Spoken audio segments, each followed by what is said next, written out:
The Mysterious Traveler.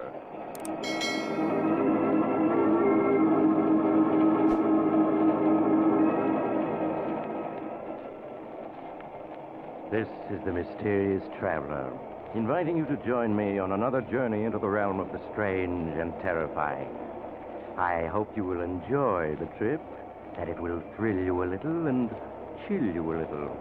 So settle back and get a good grip on your nerves, if you can.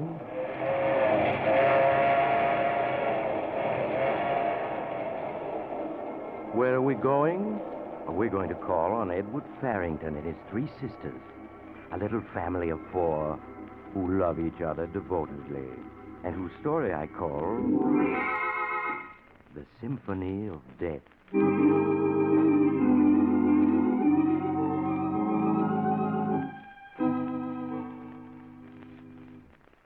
Edward Farrington and his sisters live by themselves in a large, gloomy old house on the outskirts of Boston. It is evening, and Edward is on his way home when his attention is attracted by a small establishment which is advertising a closeout sale. An economical and foresighted man, Edward stops his car and enters the dimly lighted shop. Good evening, sir. May I serve you? I'm not sure. I saw your sign, and it occurred to me that by purchasing now something I'm sure to need sooner or later, I might save a substantial sum. You are very foresighted, sir. Now, here is a design I can recommend unreservedly.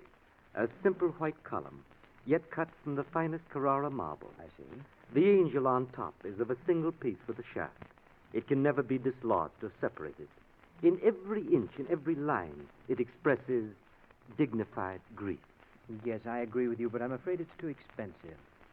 What are these stones here in the corner? These? They are our simplest design. Polished granite cubes with just enough room for the name and the date. They are excellent memorials, but I am sure in the long run you will get greater satisfaction from something more appealing to the eye. No, I think these will do excellently. Yes, they're just what I had in mind. I'm particularly pleased by the fact that they're all alike. I see. You wish all four of them, then? No, not four, just three. Three will quite prepare me for all eventualities. Will you be able to store them for me until they're needed? Yes, we can store them at our main warehouse, if you wish. Excellent. I suppose I might as well give you the inscriptions to be carved on them while I'm here. You can leave room for the dates to be added. Of course, sir. Then if you'll just take this down. In loving memory of Florence, sister of Edward Farrington. Yes, sir. In loving memory of Martha, sister of Edward Farrington. In loving memory of Emily, sister of Edward Farrington.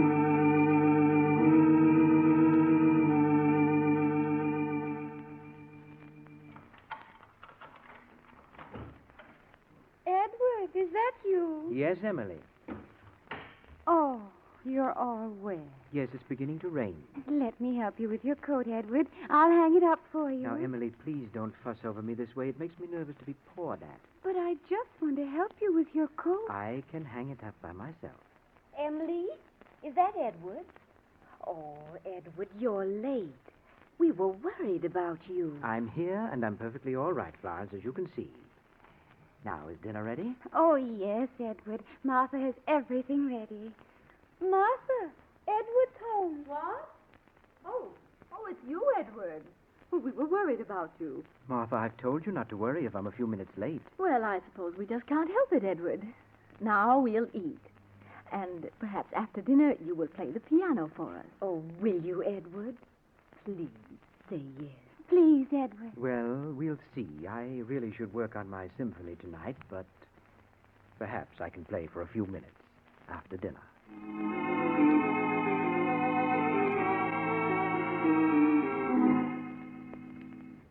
And so, after dinner, Edward played for his sisters on the great piano in the library. Emily and Florence crowded close to him as he played, and Martha, busy with her knitting, sat and watched them with fond gaze.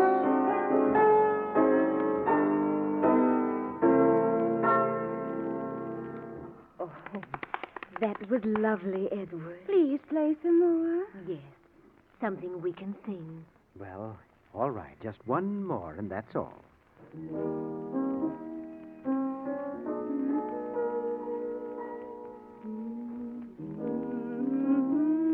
At twilight, when the lights are low, and the flickering shadows.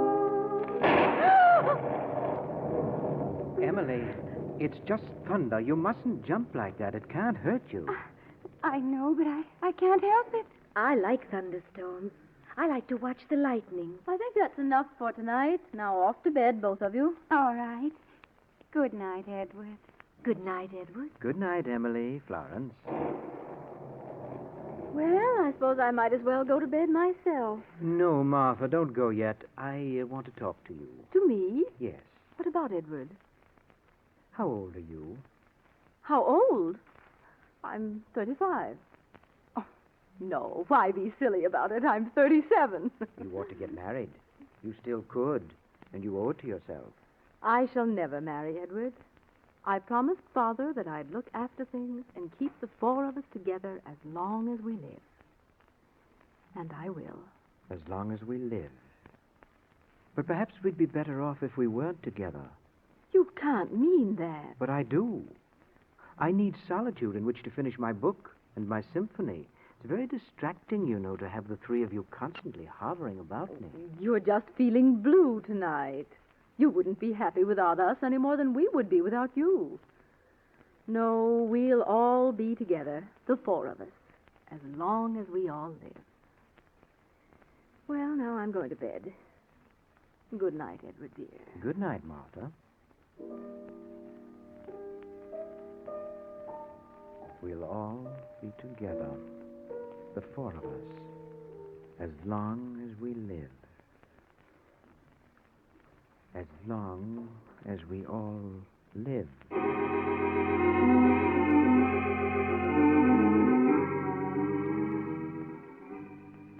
In the morning, it was still raining.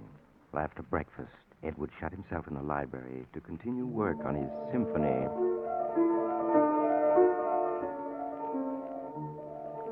Doesn't Edward play well, Emily? Edward's a wonderful player. Let's listen a minute before we go upstairs. Do you think he'd really mind if we went in? If we just sat very quiet? I don't think so. We'll be very quiet.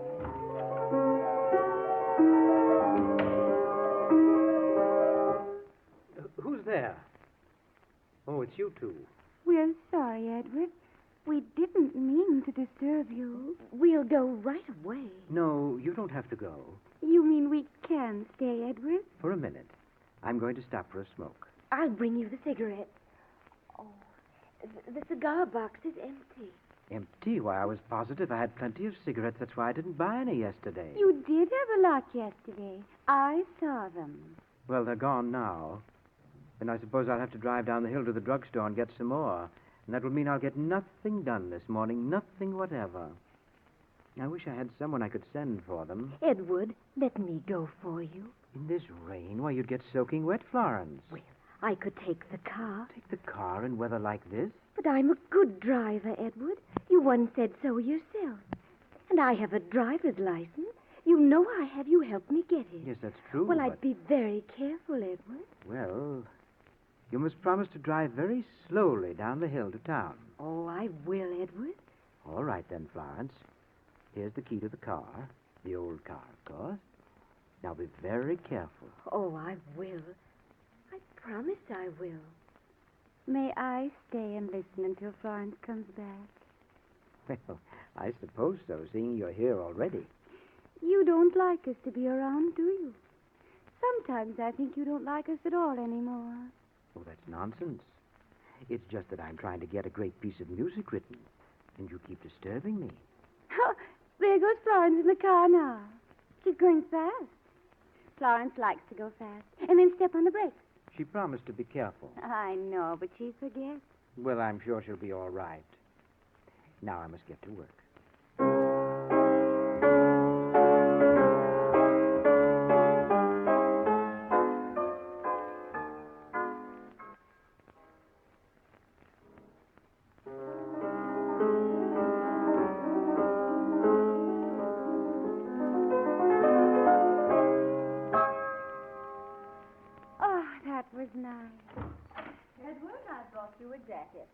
Well, I'm perfectly comfortable, Martha. I don't need a jacket. You mustn't take chances.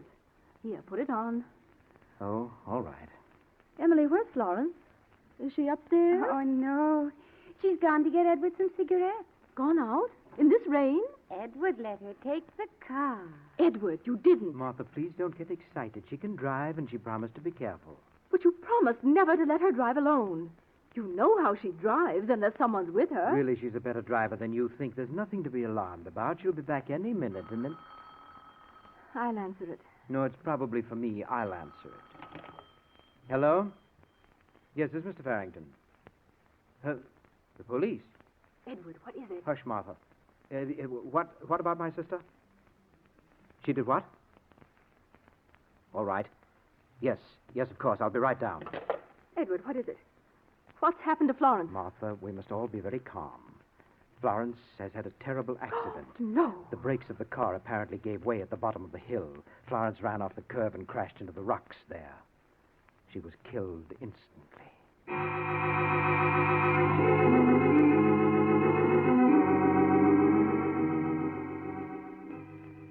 The official investigation into poor Florence's death established only the fact that the brakes had failed.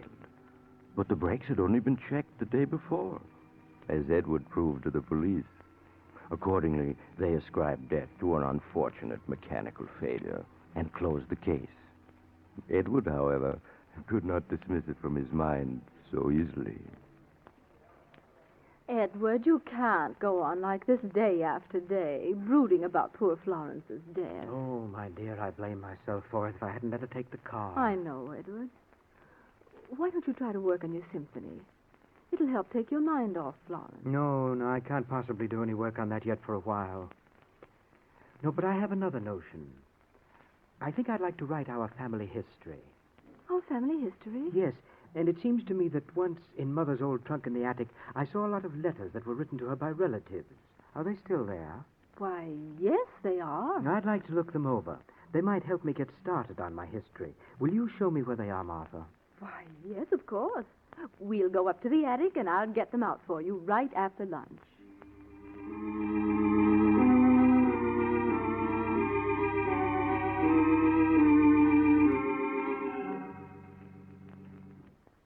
Here are the letters, Edward.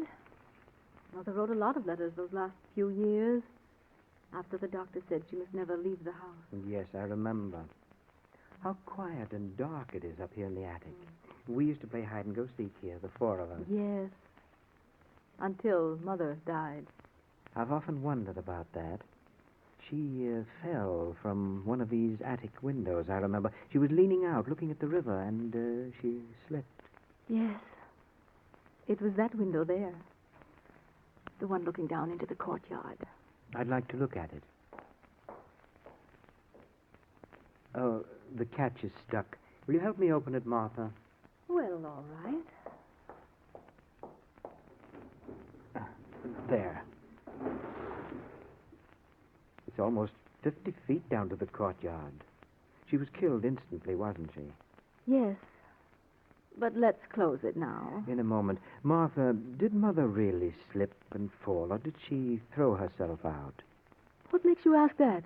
I was only 8 at the time, but it seems to me Mother was wandering badly in her mind there at the end. And then I recollect hearing Father say something about an asylum to Uncle George. Edward, you mustn't say that ever again.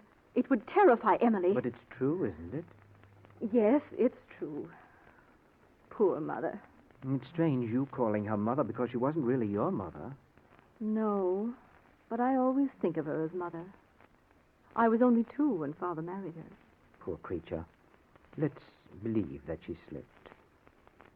It would be easy to slip from this window, wouldn't it? Well, the sill isn't very low. Yes, but lean out a little farther and see how easy it would be. No, a little farther. You see how overbalanced one becomes? Yes, you're right. Now, help me back, Edward. Of course. Martha, catch yourself. Martha!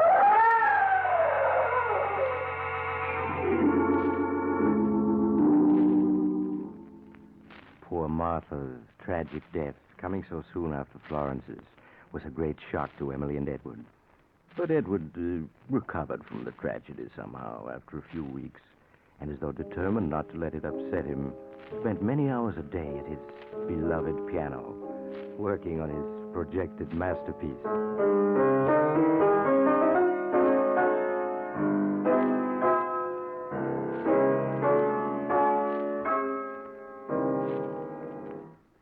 Oh, Edward, that was wonderful. You played just like you used to. Before Florence and Martha died. Yes, I'm getting my old touch back. You don't mind my coming in to listen, do you? Not today, but Emily, you have been disturbing me these last few weeks. Must you follow me around all the time? But, Edward, you know how much I like to be near you. And now that Florence and Martha are gone, I haven't anyone else to talk to. Yes, I know that, but I can't get any work done unless I'm left in peace. I won't bother you anymore, I promise. You know, I do miss Florence and Martha. Of course you do. But just the same, it's been awfully nice having you all to myself since they went. I'm afraid it's very lonely for you. Oh, no, it isn't. I like it. Yes, but I think we'll have to get a housekeeper. She'd be company for you, and she'd look after things.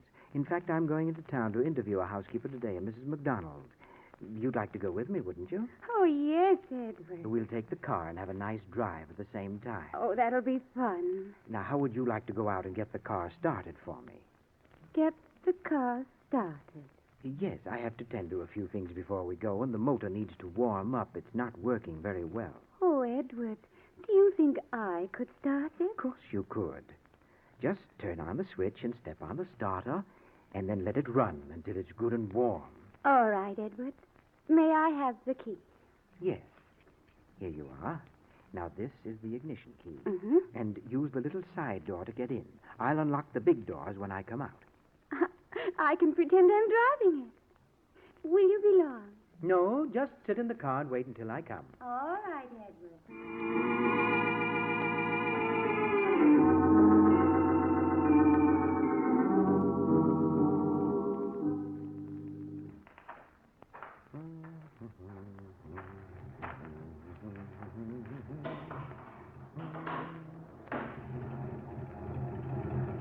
Here I am, Emily.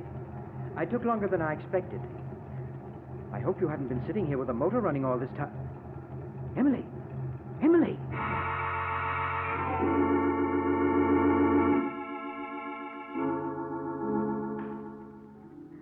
With Emily's unfortunate death from carbon monoxide poisoning, Edward Farrington was left quite alone in the great old house.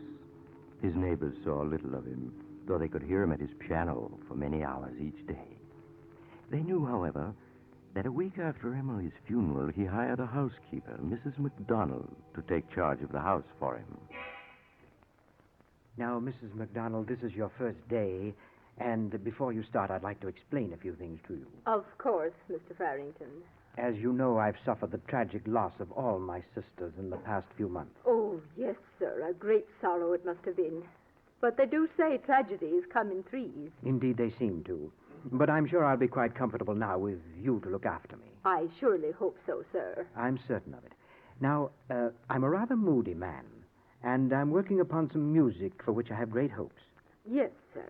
Above all else, I wish to be left alone. I do not want to be disturbed. Is that understood? Quite, Mr. Farrington. You may call me at mealtimes. At all other times, I prefer that you do not even enter this part of the house. I understand. Good. That's all, I think. Just put up with my little oddities, and we'll get along very well. Yes, sir. Then I'll see about the ordering for dinner now, sir, if you'll excuse me.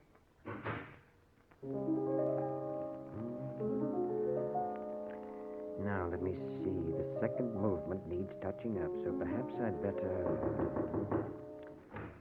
What is it, Mrs. McDonald? I thought I said I was never to be disturbed. I'm very sorry, sir, but there's a gentleman come to see you. It's Detective Barnes, sir, from the police. From the police? Am I to be bothered with more stupid questions? Well, show him in. I suppose I must see him. Yes, sir. Will you go in, sir? Thank you. Good morning, Mr. Farrington. You remember me, I think. Yes, Mr. Barnes, I remember you. In view of the number of ridiculous and unnecessary questions you asked me after the deaths of my poor sisters, I have good reason to remember you. I've come to ask you more questions, Mr. Farrington. Tell me, did your sister Emily have a driver's license? I really don't know, and I don't care. You should care. Listen to me. First, your sister Florence died in an auto accident when brakes that had just been inspected failed to work. Even modern automobiles aren't proof against mechanical failure. Then Martha died in a fall from an attic window. Her body landed in the courtyard a full 6 feet from the wall of the Well, house. what of that? It was much too far away for her to strike, unless she leaped or was pushed. And you have said she didn't leap. I repeated, she did not leap, she fell. Perhaps. Now we come to Emily. She died of carbon monoxide poisoning in a closed garage. Well? You have said it happened because she went to get the car out to drive you downtown. That was your statement under oath. And a perfectly accurate statement. But I have just learned from the neighbors that Emily didn't know how to drive a car. Well, of course she could. Furthermore, they say her mental condition was such she could never learn to drive. Well, perfectly absurd. Did she have a driver's license? I repeat, I do not know. Because if she didn't, your statement is false.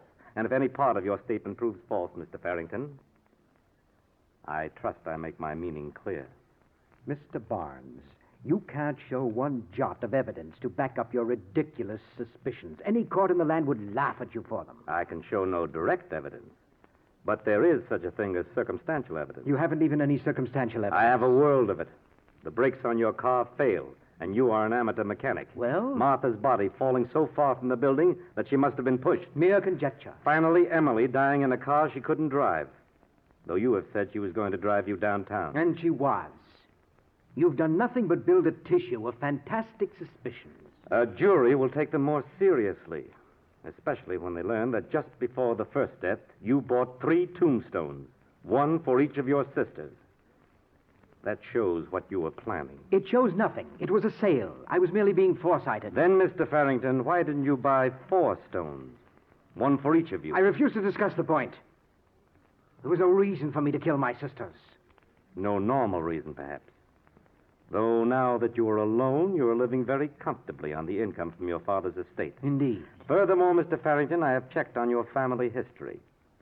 I know the truth about your unfortunate mother. Well? The fact concerning her might cause the jury to look differently upon you. It might influence the jury to bring in a verdict of murder while of unsound mind. Get out. Get out of this house, do you hear? You can prove nothing. Nothing whatsoever. All right, Mr. Farrington. I'm going. But I'll be back. No, wait. I'm ill. Help me. Here, sit here. That's it. It's my heart. There's medicine in my desk drawer. There. A small bottle. In the desk here? Yes. Here's the blue bottle. Is this it? Yes. Hurry. There's water in the thermos jug. Yes, I have it. Here's the water and the pill. Swallow it. Yes. Thank you. That's better. The pain is going away. Then, Mr. Farrington, I'll be on my way. I warn you, I'm going to check as to whether Emily had a driver's license. Today is Sunday, so it may take me a few hours. But if I find she had no license, I'm going to return with a warrant for your arrest. No. There's no need for that. Of course, the poor simpleton had no driver's license. I should have thought of that. I should have thought of that. Then you admit you killed her. Certainly I did. Why shouldn't I? She annoyed me. Me, a genius. I'm afraid a jury won't care whether you're a genius or not, Mr. Farrington. Do you suppose I care what a jury thinks? A genius is not answerable to the laws that bind other people. The law does not agree with you. The law? What do I care for the law? You think you've trapped me, don't you? But you haven't. You hear? You haven't. I think I have, Mr. Farrington. You fool. No one is going to put Edward Farrington in an asylum. No one. In a minute, I'll be beyond your reach. What do you mean? I mean that tablet you so obligingly got for me is a deadly poison. Poison that I bought months ago. You and your circumstantial evidence. You're never going to get a chance to use it? Never get a chance to blacken my name? But Detective Barnes. Yes? What is it? Promise me one thing. Promise me you won't let them bury me with my sisters.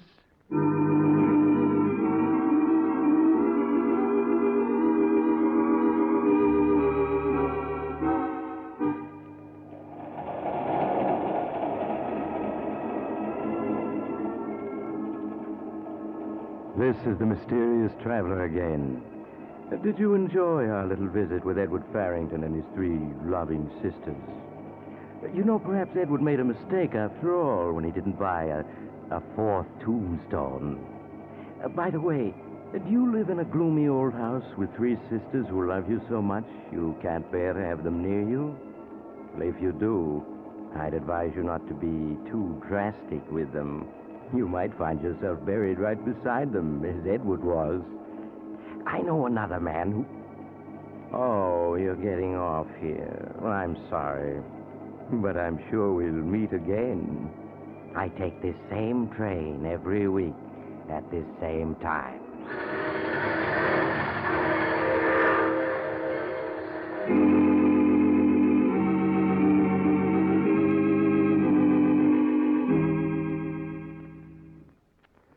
You've just heard The Mysterious Traveler, a series of dramas of the strange and terrifying. But before we tell you of next week's exciting story, here is Maurice Tarpaulin, the mysterious traveler himself, with a brief but vital message from your government. You all know that the stories we tell on this program are just stories, designed to entertain you, but not to be taken too seriously. Well, what I have to say now, however, is not a story, and is deadly serious. All over the world, people are starving. The United States and other food-producing nations are fighting a battle against famine. To win, food stocks must be conserved. You can help conserve them by canning and preserving food for your own use. If you have a victory garden, put up as much as possible from it. When your local markets feature an abundance of fruits or vegetables suitable for home preservation, can or preserve a winter's supply and release that much commercially canned food for the starving. Conserve your sugar for canning purposes. Follow the wartime rule of 1 pound of sugar to 4 quarts of finished fruit. And be sure to use only safe, tested methods. If you want information on any phase of home food preservation, write to the United States Department of Agriculture, Washington 25, D.C. Thank you, Maurice Tarpaulin. In addition to Maurice Tarpaulin, today's cast included Eric Dressler, Hester Sondergaard, Ann Tiemann, Inga Adams, and Martin Wolfson. Original music was played by Doc Whipple. The Mysterious Traveler is written and directed by Bob Arthur and David Kogan.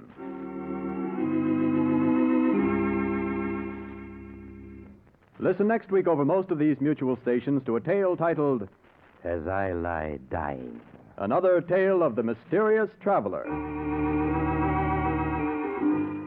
The Mysterious Traveler is presented by the Mutual Network from our New York studios. Russ Dunbar speaking.